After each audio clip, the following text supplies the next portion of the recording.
यो केवल घर भत्किएको कथा हो। यो हजारौं मुटुहरू एकैपटक चर्किएको पीडाको करुण चित्कार हो। आज सुकुम्बासी बस्तीमा केवल इँटा र ढुङ्गाहरू मात्र भत्किएका छैन, त्यहाँ त सपना भत्किएका छन्। वर्षौंको पसिनाले बुनेका आशाहरू चकनाचुर भएका छन्। त्यो छानो जसलाई कसैले आफ्नो सन्तानको भविष्य सम्झेर बनाएको थियो, आज त्यही छानो उनीहरूकै टाउको माथिबाट निर्दयी रूपमा खोसिएको छ। हातमा लाल पूर्जा छ, जुन उनीहरूको इमानदारिताको प्रमाण हो, कानुनप्रतिको विश्वासको चिनो हो।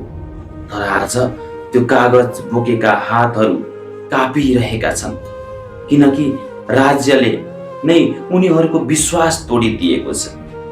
आँखामा आँसु छ, तर त्यो केवल पानी होइन, त्यो त अन्यायले पोलिएको मनको आगो हो। त्यो आँसुमा प्रश्न छ, हामीले के गल्ती गर्यौं भनेर। त्यो आँसुमा गुहार छ, हामीलाई न्याय कहिले मिल्छ भनेर।